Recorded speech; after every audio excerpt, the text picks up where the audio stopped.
How's it going, everyone? Chris here with the next of my Homefront weapon guides. This time I'm going to take the first of the two sniper rifles available in the game, the M110 or M110. In real life, the M110 SASS or semi-automatic sniper system is a sniper rifle that's been in service with the United States Army from 2008 and is due to replace the M110 Sniper Rifle. So in Homefront, it's semi-automatic sniper rifle, the other being the M200, which is bolt action. Both sniper rifles feature high damage, which makes sense, although saying that they both take 2 shots to kill at any range.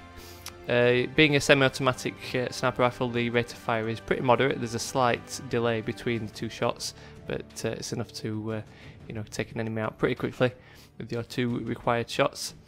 The recoil is not too bad, but it doesn't jump off the screen quite like the L96 in Black Ops. But there's a slight bounce once you pull the trigger. The recoil sends the view slightly off and settles back on target. And out of the 2 sniper rifles, the M110 has the slightly higher ammo count with a 10 round magazine size. So with Homefront having quite large maps, it's quite suited to sniping. I think the sniper rifles are pretty balanced. I'm personally not too keen on sniping, based purely on the fact that it's a 2-shot kill with both sniper rifles. We'll talk about the M200 in a later episode, but I definitely think that sniper rifle, being bolt action, should be a 1-shot kill, and the M110 is being a semi-automatic is okay being a 2-shot kill.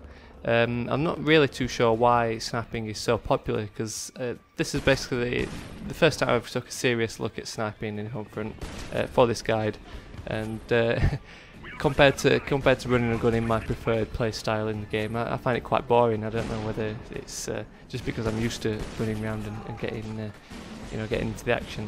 It's just that sitting back, finding a spot to camp and basically hide out in the distance can be quite boring at times for me.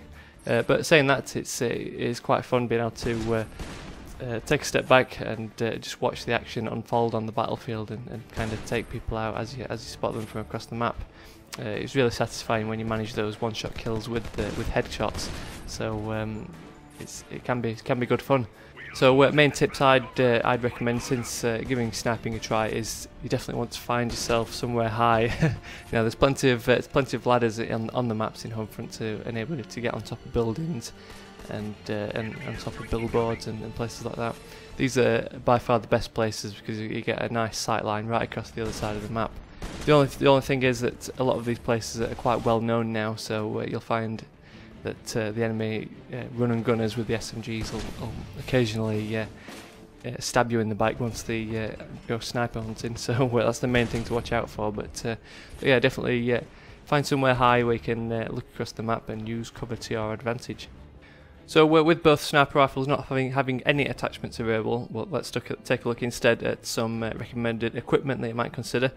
Now, the best, I think, for the M110 is the thermal goggles equipment. Now, these aren't unlocked till really late on. I think it's the last piece of equipment that you unlock at level 49. I've just got to that stage myself, but they really do make a big difference. The main advantage of the M200 over the M110, other than the increased zoom level through the scope, is that the M200 has a thermal scope. So obviously being able to kind of make up for that with thermal goggles, although you do have to use your battle points to use them, it does make a big difference.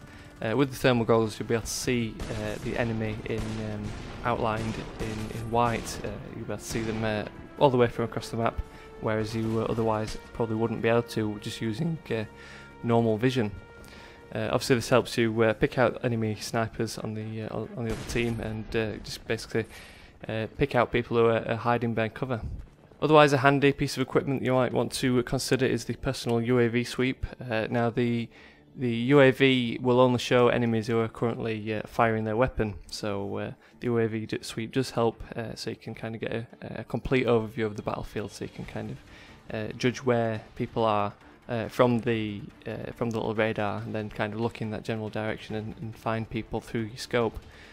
It's worth remembering that people with Ghost, which is quite a cheap perk, won't appear on the UAV sweep, but it's a handy piece of equipment to have. It's only a few hundred battle points. Otherwise, one of the other main drawbacks of sniping is that you can be very vulnerable to drones such as the the buzzard, or you can be easily marked when you're out in the open on your rooftops or on the top of hills from pirate drones. So equipping a proximity launcher is quite a useful thing, just to be able to take those drones down within one shot. So some infantry abilities that best bring out the features of the sniper rifle, the M110. First up, steady aim.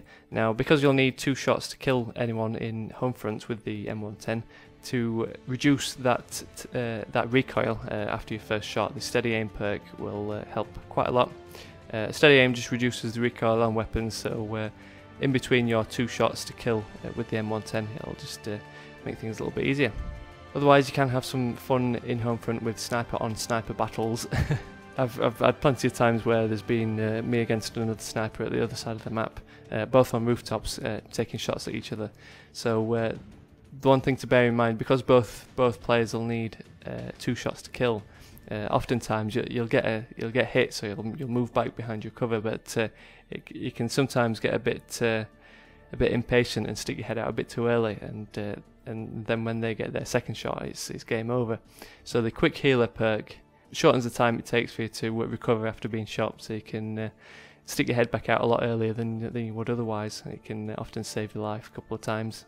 Otherwise, a cheap perk that's always worth equipping is the Ghost ability. This will keep you off the radar, so you won't be showing up on the UAV sweeps of any runners and gunners or enemy snipers.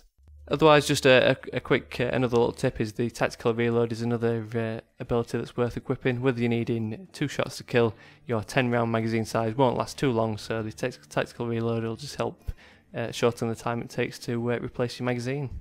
So like I said, I'm not too sure why sniping's so popular in Homefront. It's for me anyway, it's a little bit boring. It would have been a lot better, especially with the M200 being a one-shot kill, but it can be some good fun otherwise. I've had some okay scores, not quite as exciting and high scoring as when I'm running around with an assault rifle, but it definitely helps reducing those deaths when you're sat well out of the way of the main action. So yeah, give the sniper rifle a try. Be annoying to all the people running around on the other team. It's we all know how frustrating it is to be pegged by a sniper. So you can be that guy. So give it a try. Let me know how you get on.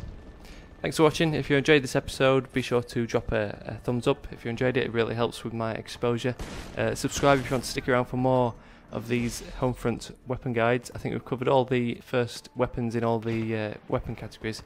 So next up we're going to look at one of the drones, let's say the Wolverine. So stick around for that one, and I'll catch you all later.